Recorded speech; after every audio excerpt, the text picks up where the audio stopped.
Exotics are really strong, but they can get even stronger if you pair certain exotic weapons with specific armor pieces, like how Witherhoard gives you infinite grenades and how malfeasance can become a heavy weapon. So in this video, I'll go over the most overpowered combos in Destiny 2. I'm Marshix and I make Destiny 2 guides for solo players. If you enjoy, all I ask for is a like on the video. First up is unlimited grenades with Witherhoard. This grenade launcher deals damage over time to whatever it hits. This makes it good for DPS phases since you can shoot it once, then swap to your heavy weapon for sustained damage. But we're going to be pairing this with Starfire Protocol to maximize its potential. Fusion grenades have an additional charge and recharge from empowered weapon damage. This means you can place down either an Empowering Rift or Well of Radiance, and as long as you have Witherhoard applied to an enemy, you'll get so much grenade energy.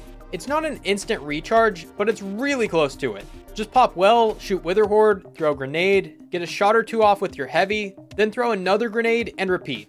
It's crazy just how easily you can get grenades with this combo. Starfire also recharges your Empowering Rifts instantly after grenade kills, so you can set this up basically whenever and wherever you want. Don't want to use Witherhoard? Well, this works with Anarchy too. Shoot a boss with your heavy, then swap to a shotgun or sniper and spam grenades in between shots. It's so much fun and very strong even in in-game activities. Next is a way to turn any super into a nuke and get it back extremely fast. Star Eater Scales. You get additional super energy from orbs of power you pick up. While your super is full, picking up orbs of power overcharges your super, which gives you a massive damage buff.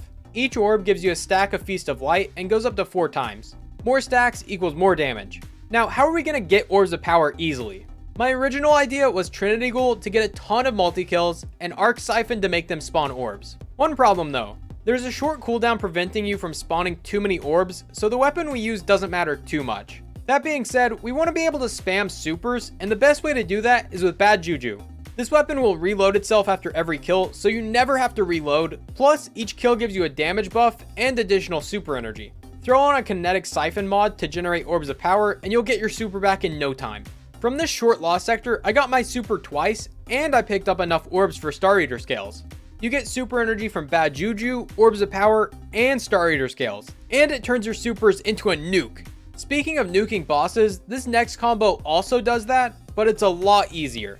Parasite. Getting kills with any weapon or ability builds up stacks of Worm's Hunger, up to 20 times, and its damage will increase with each stack.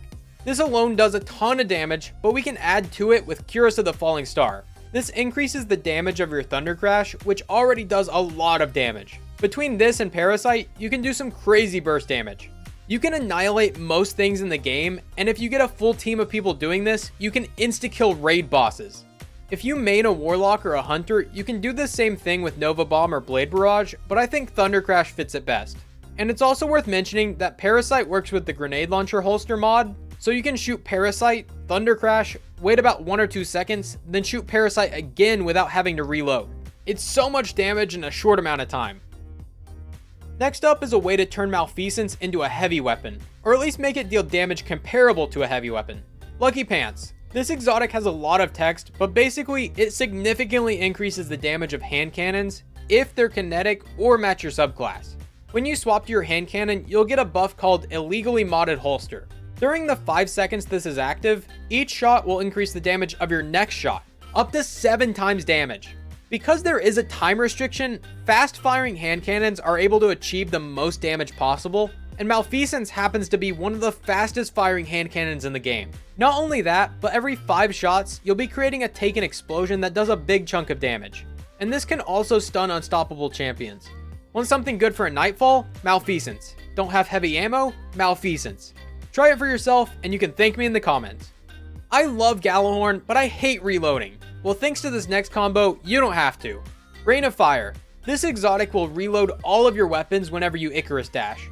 With most rockets, you have to wait about 2 seconds for the Icarus Dash cooldown, but this works perfectly with Gjallarhorn since it has 2 rockets. So just shoot Gjallarhorn twice, Icarus Dash to refill the rockets, and repeat the process over and over until you empty out all your rockets without ever having to reload. You could also do this with Truth since it has 3 rockets, but you know, Gjallarhorn. Another way to avoid reloading entirely is with Actium War Rig. This will steadily reload your auto rifles and machine guns even while you're using them. So what's the best weapon to pair with this? Xenophage. This is a hard-hitting and slow-firing machine gun, perfect for what we want. It fires slow enough that you literally don't have to reload, even if you're wearing double reserve mods. This makes it a solid option for sustained damage against bosses and champions. Grand Overture also fires slow enough that you can get all 63 shots off without ever having to reload. And it doesn't even mess with the alternate firing mode. Shoot 20 shots, swap firing modes, and while you're dumping all the missiles, it'll reload itself in the background. Both of these machine guns are made insane with Actium. Sidearms are boring, so what if we took the best sidearm and made it better? Let's take Forerunner, the only sidearm that takes special ammo, and pair it with Mechaneer's Trick Sleeves. While critically wounded, swapping to a sidearm doubles its damage. It's a little situational, but when you can get it going, Forerunner becomes a sniper rifle. It actually does slightly more damage than 90 RPM snipers, and fires twice as fast. It's really strong. And this isn't even factoring in Surprise Attack, which further increases the damage of sidearms. Combat mods are being changed in Lightfall, so let's hope this mod gets updated to the new system. If it does, this combo will be really overpowered in Lightfall. This next combo gives you infinite radiance. We're using Rain of Fire again, but this time we're focusing on the second ability. Kills with fusion rifles make you radiant, and additional kills will refresh the duration. So as long as you get a kill every 8 seconds, you'll stay radiant, which is a 25% buff all the time. That's like a walking well of radiance. We could pair this with any fusion, but there's one fusion rifle that stands above the rest when it comes to ad clear, and that is of course Vex Mythoclast. This is the only primary fusion rifle to ever exist. It acts like an auto rifle, but it's classified as a fusion, so it activates Rain of Fire. You'll always be radiant, and it can be on any subclass, although solar benefits the most because of aspects and fragments. This combo is really overpowered, and the only downside is that you have to be lucky enough to get Vex Mythoclast in the first place. Do you like invisibility? If yes, you'll love this next combo. Gerfalcon's Hauberk, another exotic with too much text. After emerging from invisibility, your void weapons get volatile rounds. You'll also get a damage buff from finishers while invisible, and you get overshields. The weapon we're using with this is the Heart Shadow exotic sword. Heavy attacks with this sword will send out void projectiles and turn you invisible. Staying invisible for 1 second will increase the damage of your sword and weaken your targets.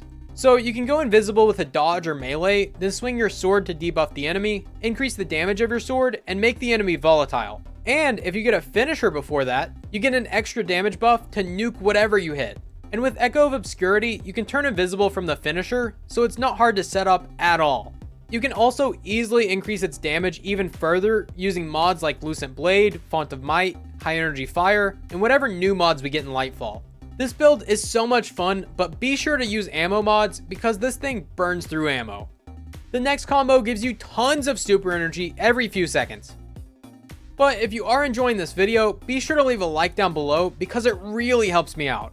Doomfang Pauldron. In your Sentinel super, melee kills recharge your shield throws, and getting hits with shields extend your super duration. You can be in your super forever as long as there are enough enemies to kill. This turns Sentinel into one of the best ad clearing supers in the game, but it gets even better. Doomfangs also give you a huge chunk of super energy from void melee kills, whether it be shield bash or shield throw. A good way to spam melee abilities is with Monte Carlo. Dealing damage with this weapon reduces your melee cooldown, and kills have a chance to fully recharge your melee ability. It also has its own unique version of Swashbuckler called Markov Chain, which increases its damage from melee kills and its own kills. All you need to get a full super is about 5 melee kills, and you get your melees back every few seconds with Monte Carlo. It's crazy just how effective these are together. And just to clarify, melee kills can charge your bubble too, but you only get the super extension with the Sentinel super. Either way, this is an awesome combo and my favorite void build on Titan. Up next is a way to clear rooms of enemies with one shot of an SMG. Osteostriga. Kills with this SMG spread poison to nearby enemies. This will usually kill any red bar it hits, but those enemies don't continue to spread poison. There is a way to make it do that though. Necrotic Grips.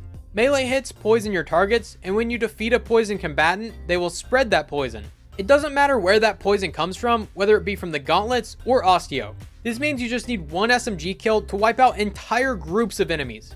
And the best part is that each poison kill overfills the magazine of Osteo, so you'll always have 100 rounds in your 27 round magazine. Now this is an overpowered combo. The next combo allows a shotgun to get 25 meter kills in Crucible, but you'll have to check out this video to see how. Thank you so much for watching. I'm Marshix, and I'll see you next time.